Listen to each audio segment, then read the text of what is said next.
हाँ जी, नमस्कार विद्यार्थियों, स्वागत है आप सभी का STD.com के इस ऑनलाइन लर्निंग प्लेटफॉर्म पर। आज के सेशन में जो हालिया राजस्थान में डेवलपमेंट हुआ है फर्स्ट ग्रेड और सेकंड ग्रेड की वैकेंसीज के रिगार्डिंग, उसके बारे में हम डिस्कशन करने वाले हैं, विशेष करके मैथमेटिक्स सब्जेक्ट को लेकर। इस सेशन में हम सिलेबस को लेकर डिस्कस करेंगे, कितना स्टडी मटेरियल STD.com पर प्रोवाइड कराया जाएगा उसको लेकर डिस्कशन करेंगे, मैथमेटिक्स की कंपटीशन एग्जाम की प्रिपरेशन किस तरह से की जाए इसके बारे में डिस्कशन करेंगे, कौन कौन सी बुक्स हमें रेफर करनी चाहिए इसके बारे में डिस्कशन करेंगे। तो आपसे निवेदन है कि अंत तक हमारे साथ बने रहिएगा। तो जैसा कि आपको पता है कि जो खबर बाहर आई है कि फर्स्ट ग्रेड में ऑलमोस्ट 2000 वैकेंसीज और सेकेंड ग्रेड में 1000 वैकेंसी का फाइनेंशियल अप्रूवल मिल चुका है। इसका मतलब है कि बहुत जल्दी आरपीएससी द्वारा वैकेंसी रोल आउट की जाएगी। और फर्स्ट ग्रेड में जो खबर है कि लास्ट टाइम से भी ज़्यादा मैथमेटिक्स की वैकेंसीज आने वाली हैं, तो एक अच्छी खबर है। अब कुछ बच्चे इस खबर को सुनकर प्रिपरेशन स्टार्ट करेंगे और कुछ बच्चे अपना दिमाग लगाएंगे एज यूजुअल कि वैकेंसी आएगी नहीं आएगी, इलेक्शन से पहले आएगी इलेक्शन के बाद आएगी। तो चॉइस आपकी है कि आप टाइम से प्रिपरेशन करके सेलेक्ट होना चाहते हैं या टाइम को बर्बाद करके बाद में दूसरी चीज़ों के ऊपर ब्लेम डालना चाहते हैं। आपकी चॉइस है। जो बच्चे पढ़ना चाहेंगे हम उन्हें पढ़ने में उनकी सहायता करेंगे। ठीक है, तो जहां तक बात है सिलेबस की, तो सिलेबस पे मैं ज़्यादा समय नहीं लेना चाहूँगा क्योंकि मोटा मोटा सिलेबस जो लास्ट टाइम था मेरे हिसाब से वही सिलेबस इस बार रहना चाहिए, क्योंकि ज़्यादा कुछ गुंजाइश है नहीं इसमें कुछ और ऐड करने की। और जहाँ तक सवाल है हटाने का तो उसके चांसेस उतने हैं नहीं। तो अगर मैं बात करता हूँ फर्स्ट ग्रेड वाले सिलेबस की, तो जो हमारा पोर्शन 11-12 का था वो ऑलमोस्ट रहेगा। केवल त्रिकोणमिति ऐसा एक टॉपिक था जिसमें एडेड नहीं था, उसे चाहें तो ऐड कर देंगे, अदरवाइज काफ़ी सिलेबस है, नहीं भी ऐड करें तो बेटर है। तो पहला टॉपिक है आपका एलजेब्रा, जिसमें हम क्वाड्रेटिक इक्वेशन, आपका कॉम्प्लेक्स नंबर, उसके अलावा प्रोग्रेशन, परम्यूटेशन कॉम्बिनेशन और बाइनोमियल थ्योरम, ये सारे टॉपिक कवर अप करेंगे। ठीक है। सेकंड आपका मैट्रिक्स और डिटर्मिनेंट्स, जो ऑलमोस्ट वही सेम हमारा है। कैलकुलस में आपका फंक्शन, सेट, रिलेशन, 2D के अंदर आपका स्ट्रेट लाइन आ जाएगा, सर्कल आ जाएगा, एलिप्स, पैराबोला, हाइपरबोला। ठीक है। 3D में वही आपका स्ट्रेट लाइन और प्लेन। कैलकुलस पूरा आपका limit, continuity, differentiability and differentiation, integration, यहाँ पे आपका एप्लीकेशन ऑफ डेरिवेटिव्स भी आ जाएगा, AOD, एप्लीकेशन ऑफ इंटीग्रेशन आ जाएगा, वेक्टर एल्जेब्रा। ठीक, उसके अलावा सांख्यिकी और प्रायिकता। इसके साथ आपका जो ऑलमोस्ट हमारा 11-12 का सिलेबस है वो पूरा इसमें है। हालांकि जो 11-12 में दे रखा है उससे काफ़ी अच्छे लेवल का सिलेबस है। इसको लेकर विशेष करके मुझे डिस्कशन करना है कि किस तरह से हम तैयारी करें। ठीक है। जहाँ तक बात है ग्रेजुएशन वाले पोर्शन की, तो first paper abstract algebra almost सारी यूनिवर्सिटीज़ में हम पढ़ते हैं। कॉम्प्लेक्स एनालिसिस भी BSc में ऑलमोस्ट सब जगह पढ़ाया जाता है। कैलकुलस वाला पोर्शन आ गया, डिफरेंशियल इक्वेशन आपका आ गया, वेक्टर कैलकुलस हमारा आ गया और 3D वाला पोर्शन आपका आ गया। ठीक है। उसके अलावा स्थिति और गति विज्ञान आपका आ गया। तो 7 क्या बोलते हैं आपके पेपर BSc वाले आ गए जिन्होंने ऑलमोस्ट हमारा ग्रेजुएशन का पूरा पोर्शन कवर कर लिया है।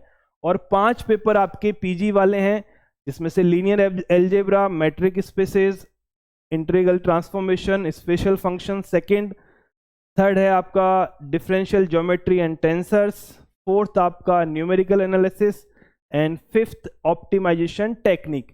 और उसके अलावा जो आपका साइकोलॉजी वाला, पेडागोजी वाला पोर्शन है वो रहने ही वाला है। तो मैं मतलब ज़्यादा समय आपका सिलेबस पर नहीं लेने वाला हूँ क्योंकि ऑब्वियसली सिलेबस हमारा लास्ट वैकेंसी का है, पर जहाँ तक उम्मीद है यही रहने वाला है। इसमें ज़्यादा कुछ गुंजाइश अब बची है नहीं, क्योंकि उन्होंने लास्ट टाइम पे काफ़ी कुछ एंड में ऐड कर दिया था। तो फर्स्ट ग्रेड में फर्स्ट ग्रेड में ज़्यादा कुछ ऐड करने की गुंजाइश है नहीं। सेकेंड ग्रेड वाले पोर्शन पे आपका PG वाला पोर्शन, वो 5 पेपर आपके हट जाएंगे और आपका 9-10 का कुछ पोर्शन ऐड हो जाएगा। हल्का फुल्का चेंजेस 11-12 को लेकर है, पर ज़्यादा मेजर कोई परिवर्तन नहीं है। ठीक है। तो हमारा सिलेबस बेसिकली दो पोर्शन में बटा हुआ है। पहला पोर्शन है आपका 11th-12th वाला, ठीक है, और सेकंड पोर्शन है आपका यूजी एंड पीजी वाला। डन। अब हम उस प्रॉब्लम को समझते हैं कि आखिरकार ऐसी क्या वजह है कि जो लास्ट आपका सेकेंड ग्रेड का जो रिजल्ट आया उसमें जनरल को छोड़कर बाकी सारी कैटेगरीज में कोई कट ऑफ निकली ही नहीं। मतलब जितने बच्चों ने 40% का क्राइटेरिया मीटअप कर दिया उन सब की जॉब लग गई। ऐसी प्रॉब्लम क्या है, ऐसा क्या हो रहा है मैथमेटिक्स के साथ में कि बच्चे कट ऑफ भी क्लियर नहीं कर पा रहे हैं। ठीक है, ये मेजर डिस्कशन है। फिर हम आएंगे कि किस तरह से हमें प्रिपरेशन करनी है। तो देखो, जो 11th-12th वाला पोर्शन है उसके अंदर अगर मैं सिर्फ 11th-12th की बुक्स पढ़कर चला जाऊं, ठीक है, और इवन ग्रेजुएशन वाली सिर्फ मैं अपनी बुक्स पढ़ के चला जाऊं जो मैं आपका क्या बोलते हैं बीएससी के लिए पढ़ता हूं, तो अगर मैं 11th-12th वाले पोर्शन की बात करूं तो जितने क्वेश्चन आपके पेपर में आएंगे, अगर सिर्फ आप 11th-12th की एनसीईआरटी पढ़कर चले गए तो हार्डली आप 5 से 7 क्वेश्चन सॉल्व कर पाओ। तब भी बहुत खुश होना, क्योंकि उतनी प्रिपरेशन पे इतने ही क्वेश्चन सॉल्व हो सकते हैं।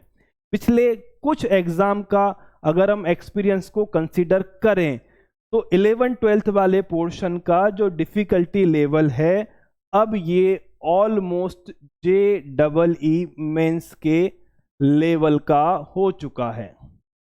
JEE मेंस सब समझते होंगे, ठीक है। IIT कॉलेज में जब आदमी बीटेक करने जाता है तो उसके एंट्रेंस के लिए एग्जाम दी जाती है। 2 एग्जाम होती हैं, JEE मेंस और JEE एडवांस।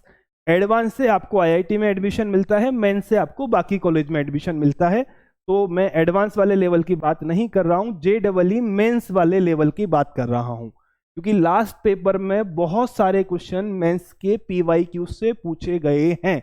तो 11th-12th का पोर्शन ऑलमोस्ट इस लेवल पे आ चुका है, अभी भी थोड़ा बहुत कम ही है, ठीक है। और अगर यूजी पीजी वाले की बात करें तो जैम करके जो हमारा एग्जाम होता है जिससे आप पीजी में IIT में एंट्रेंस पाते हो, ये इधर का पोर्शन ऑलमोस्ट जैम को टच करता जा रहा है। तो समय की डिमांड ये है, बात को समझो, इस बात को ध्यान से समझो कि अगर हम वही पुराने घिसे पिटे तरीके से जो स्टडी मटेरियल हमारे पास अवेलेबल है उसे हम बार बार पढ़ते जाएंगे तो हमारा भला नहीं होने वाला है, क्योंकि हमें इस पोर्शन को इतना स्ट्रॉन्ग करना पड़ेगा, हमें 11th-12th को इतना स्ट्रॉन्ग करना पड़ेगा कि हम कंफर्टेबली इस तरह के क्वेश्चन को सॉल्व कर पाएं। यूजी पीजी को हमें इतना स्ट्रॉन्ग करना पड़ेगा कि हम कंफर्टेबली जैम तक के डिफिकल्टी लेवल क्या उससे थोड़े कम लेवल के क्वेश्चन को सॉल्व कर पाएं। आपको जान के मतलब थोड़ी हैरानी होगी कि JEE मेंस का पेपर 12th क्लास का बच्चा देता है, ठीक है, जिसे फिजिक्स भी पढ़नी है, केमिस्ट्री भी पढ़नी है, मैथमेटिक्स भी पढ़नी है, और उसकी उम्र कितनी है, 16, 17, 18 साल के आसपास की उम्र है, क्योंकि वो 12वीं क्लास में है। वो बच्चे मेंस में मैथमेटिक्स में पूरे में से पूरे नंबर ले आते हैं। ऑलमोस्ट 25 क्वेश्चन यहाँ पे आते हैं JEE मेंस में, मैथमेटिक्स सेक्शन में 25 से 30, हर बार थोड़ा बहुत वेरी करता है। वो लोग सारे क्वेश्चन सही कर देते हैं, सारे, 12वीं क्लास का बच्चा। और उसके बाद हम 12th पास करने के बाद ग्रेजुएशन कंप्लीट कर चुके हैं, कुछ बच्चे पोस्ट ग्रेजुएशन कंप्लीट कर चुके हैं, यहाँ पर आने वाले क्वेश्चंस का हम 50% सही नहीं कर पाते। प्रॉब्लम कहाँ है? 12वीं क्लास के बच्चे ने 100% सॉल्व कर दिया और हमसे आधा भी सॉल्व नहीं हुआ। प्रॉब्लम कहाँ है? प्रॉब्लम सिर्फ इतनी सी है कि मैथमेटिक्स जो सब्जेक्ट है इट्स ऑल अबाउट प्रैक्टिस।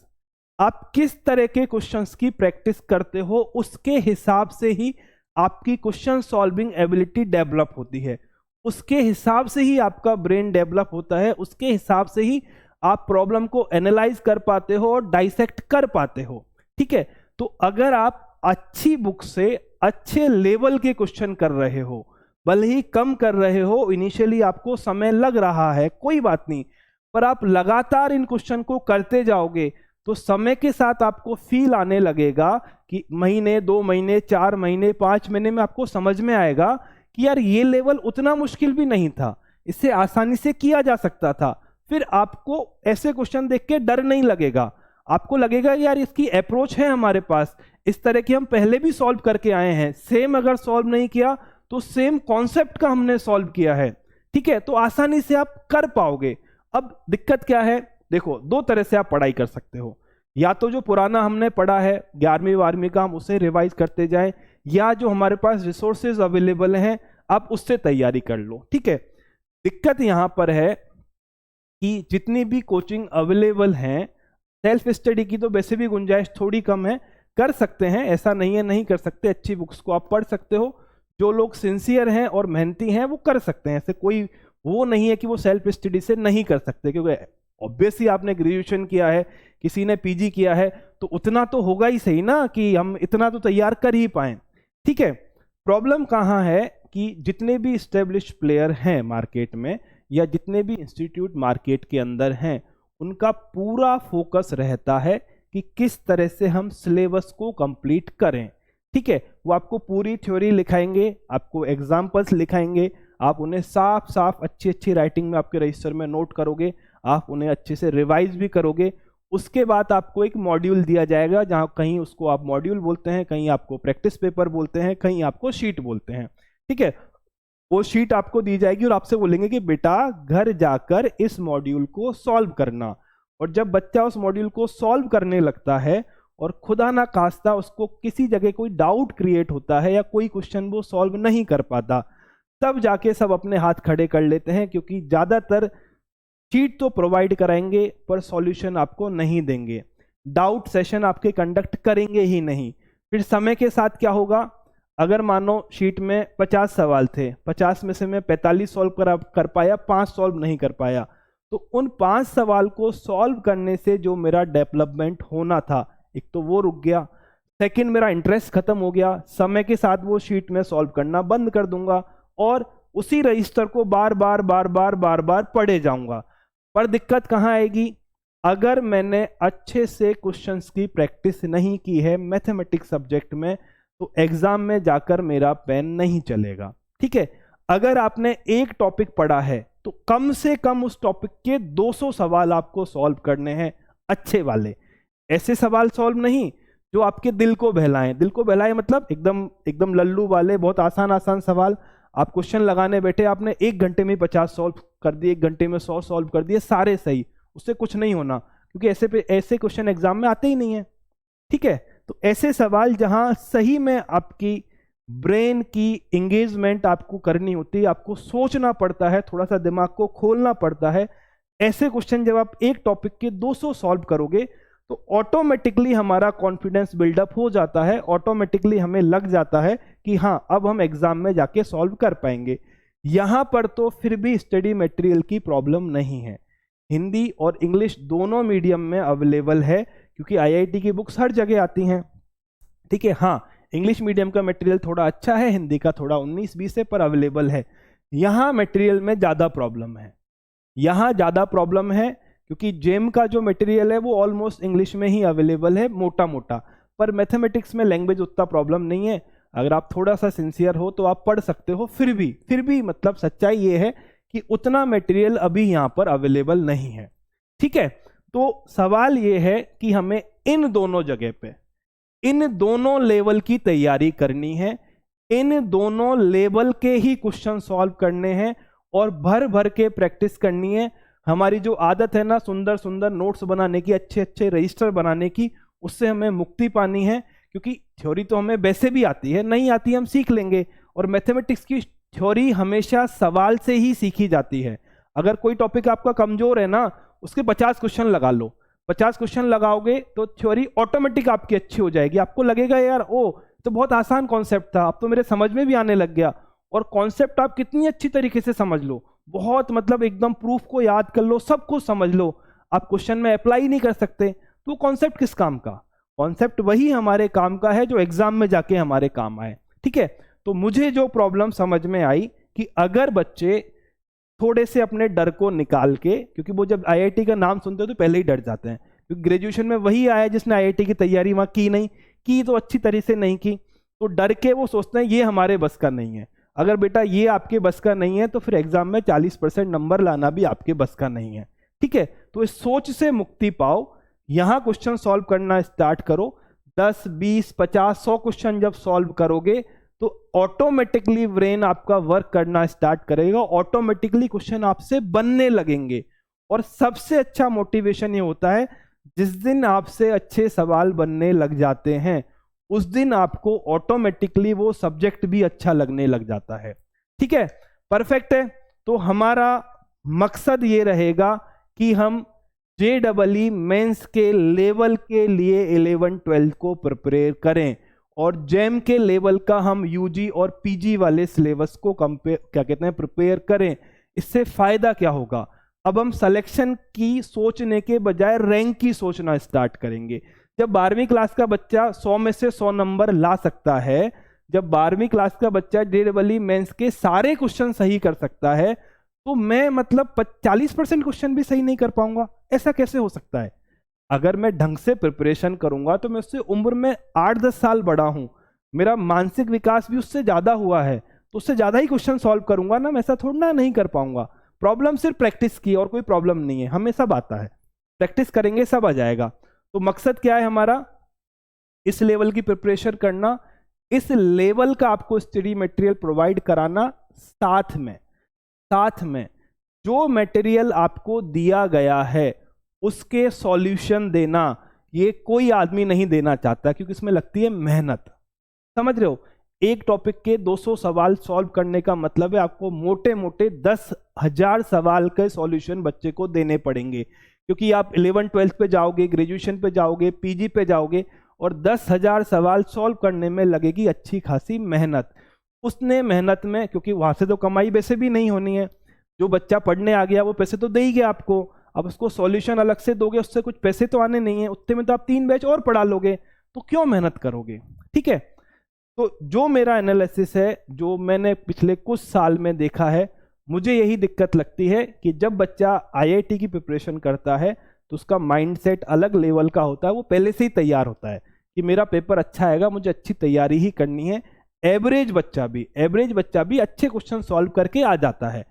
जब हम आते हैं BSc और MSc के बाद में, हमारे दिमाग में मेंटल ब्लॉक होता है कि ये जो चीजें बनी हुई हैं और ये जो चीजें बनी हुई हैं वो किन्हीं फरिश्तों के लिए बनी हुई हैं, वो हमारे बस की नहीं है, ऊपर से कुछ अलग ही लोग आएंगे, भगवान ने अलग कैटेगरी में उनको पैदा किया है, वो लोग आएंगे, वही प्रिपरेशन करेंगे और वही आगे निकल जाएंगे। हम ये नहीं करेंगे और हम एग्जाम में 40% नंबर भी लेके नहीं आएंगे। ठीक है, बस कुछ नहीं करना, हल्के से मेंटल ब्लॉक को हमको हटाना है। एक बार प्रिपरेशन स्टार्ट करोगे ऑटोमेटिकली सवाल भी बनने लग जाएंगे, और सवाल बनने लगेंगे तो सब कुछ बनने लग जाएगा। परफेक्ट है, तो ये है हमारा। अब सवाल आता है कि क्या बोलते हैं आपका, हमें किन चीजों से पढ़ना चाहिए? ठीक है, हमें किन चीजों से पढ़ना चाहिए, किन बुक्स को रेफर करना चाहिए, क्या आपका study.com पे अवेलेबल कराया जाएगा, कितना यहां पर पढ़ाया जाएगा? ठीक है, तो मैं आपका 11-12 का पूरा पोर्शन कवर करूंगा और आपको इस लेवल का ही पढ़ाऊंगा। ठीक है, तो मेरे साथ जो बच्चे पढ़ना चाहते हैं वो मेंटली प्रिपेयर होकर आना कि हमें हलवा क्वेश्चन करने को नहीं मिलेंगे।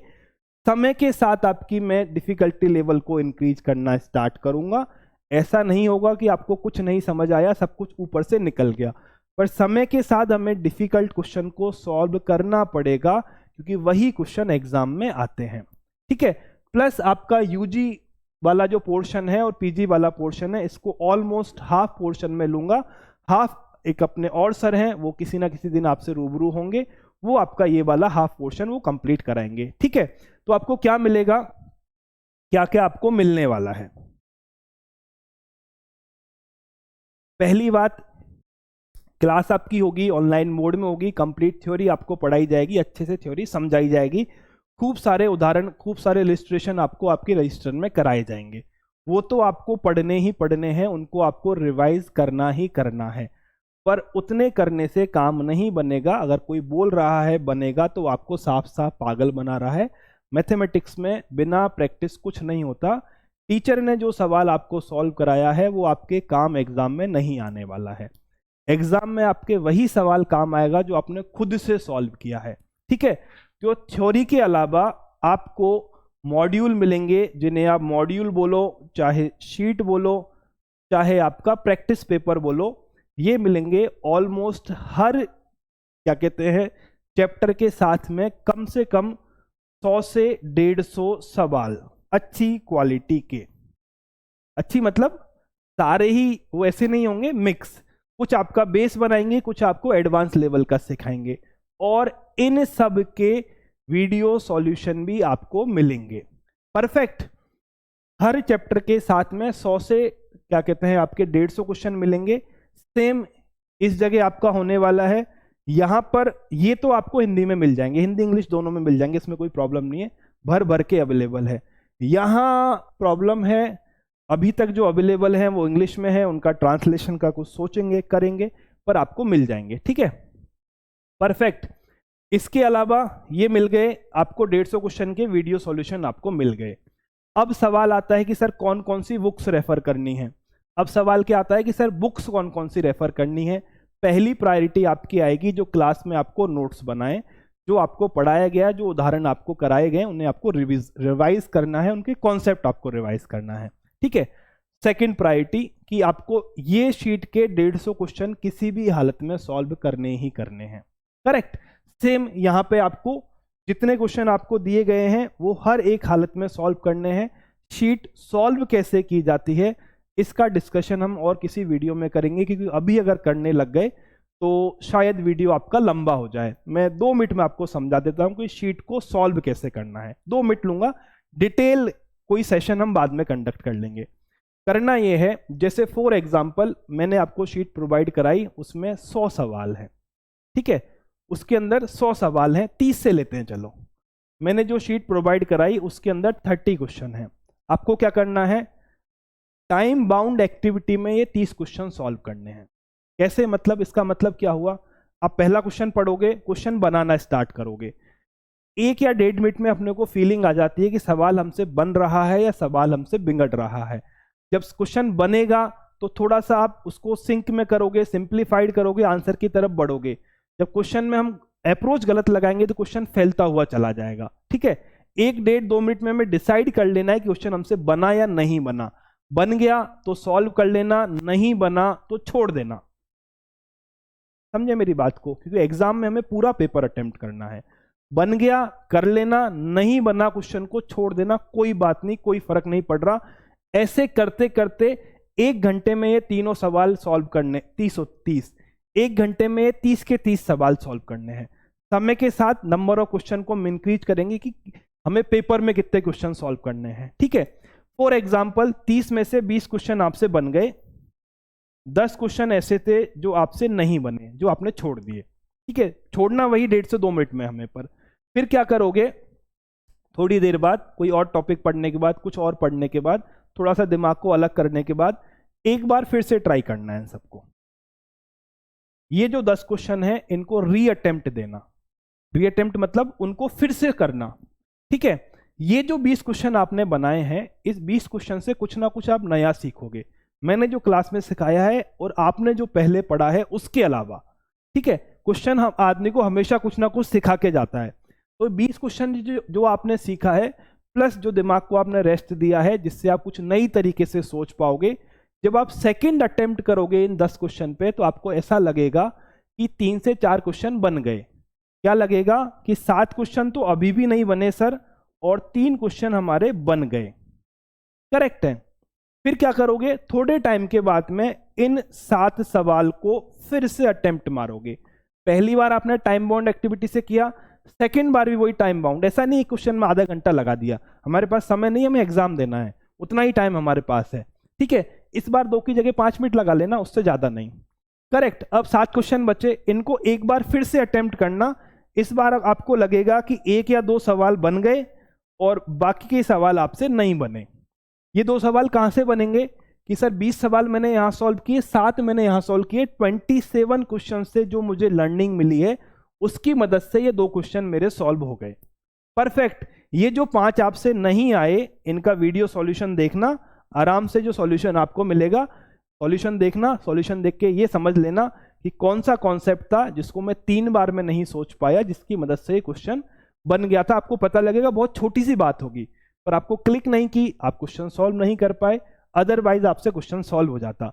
समय के साथ ये क्वेश्चन जो आपसे 20 बन रहे हैं, ये 25, 26, 27 बनने लग जाएंगे, और जो 1 घंटे में आप 30 क्वेश्चन अटेम्प्ट कर रहे हो, ये क्वेश्चन भी आपके ज्यादा अटेम्प्ट होने लग जाएंगे। इसके 2 फायदे होंगे, एक तो पेपर में हम सारा कुछ पेपर क्या कहें अटेम्प्ट कर पाएंगे, दूसरा हमें हर वक्त पता रहेगा कि हमारा प्रिपरेशन का लेवल कैसा है।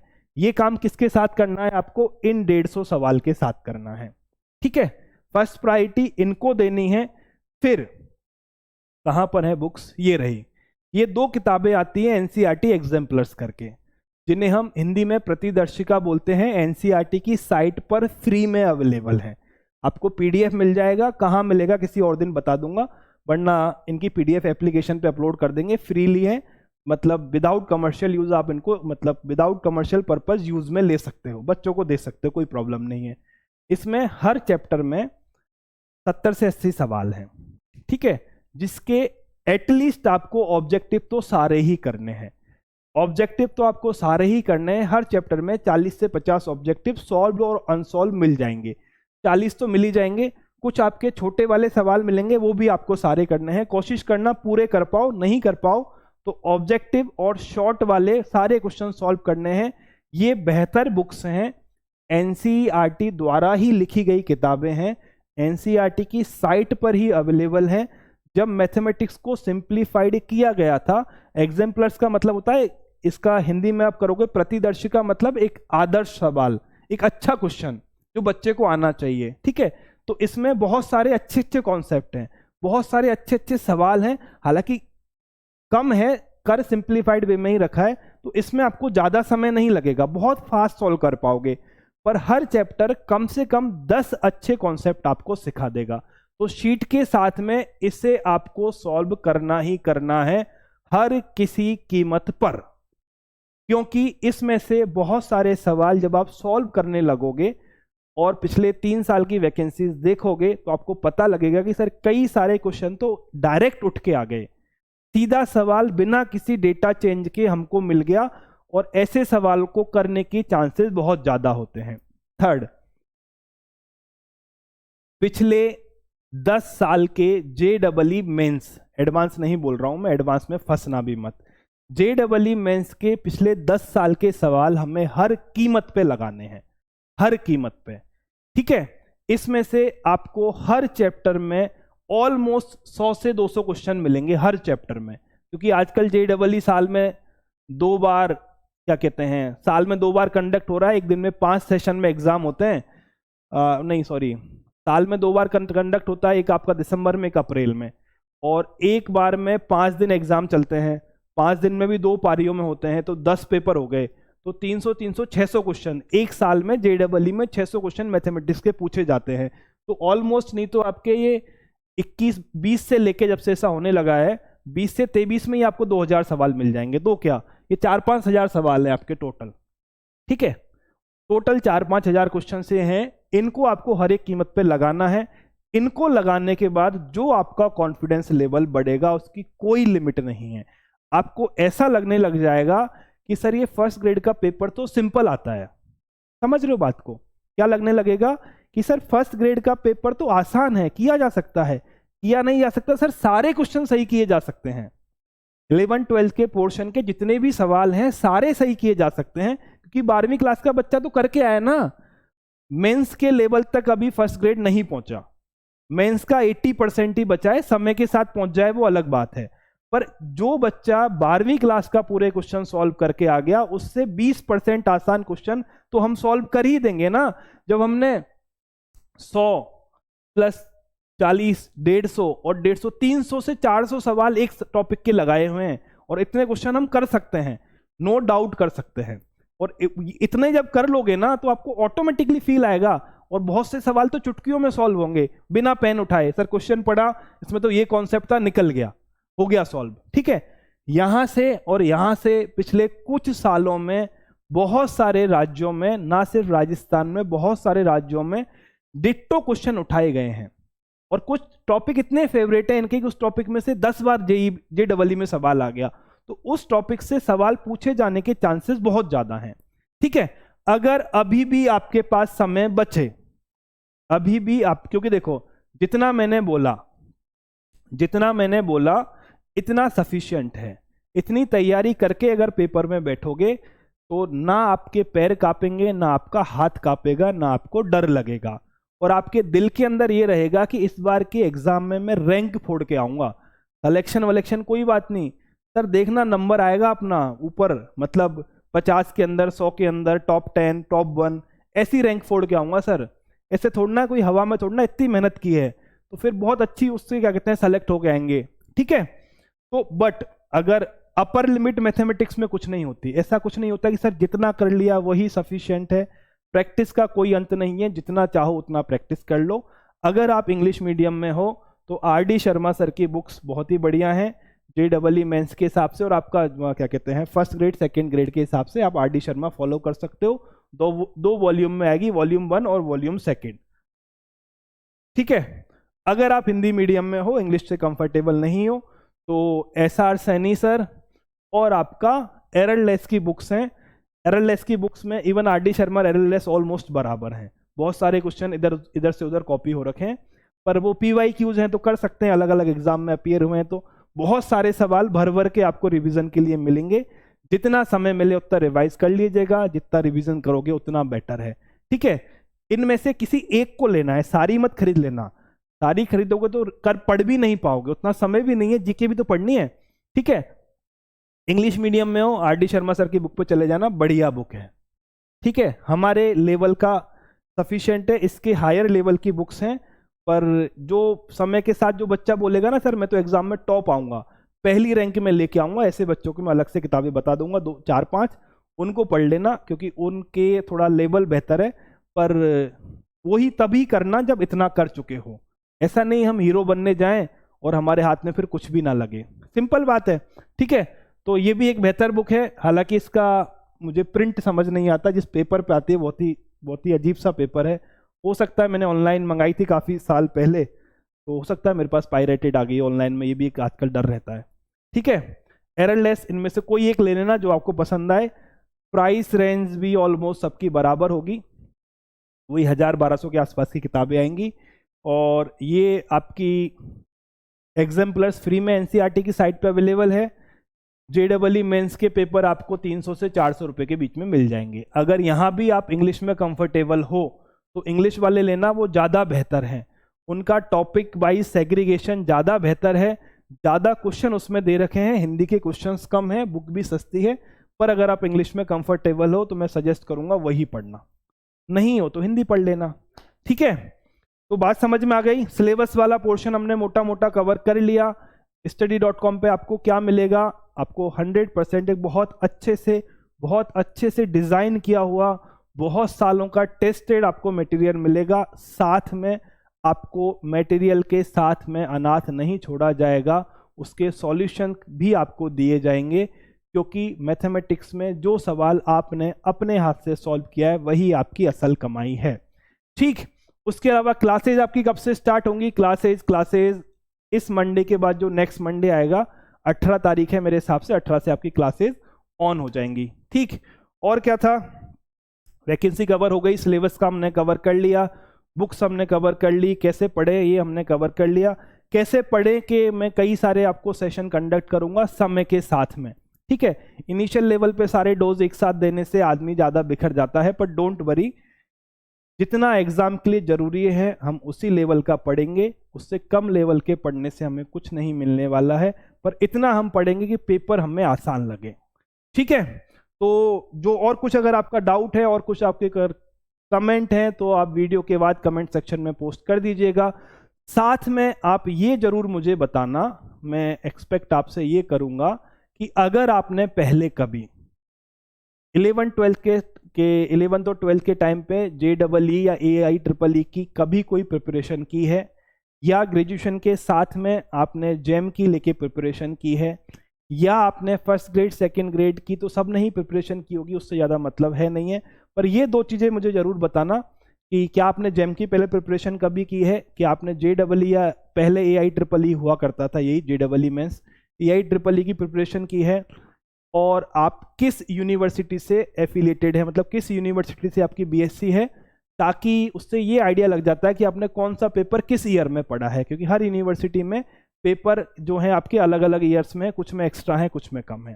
ठीक है, तो चलिए आज के सेशन में इतना ही, फिर मिलते हैं मंडे से। 18 तारीख से तो आपका सेशन स्टार्ट हो जाएगा, बीच में अगर कोई इन्फॉर्मेशन आती है उसके रिगार्डिंग कनेक्ट होंगे, और अगर कुछ रहा तो बीच में संवाद की स्थिति बनती है तो जरूर आपसे आएंगे। ठीक है, तो आज के लिए इतना ही, फिर मिलते हैं, तब तक के लिए जय हिंद जय भारत।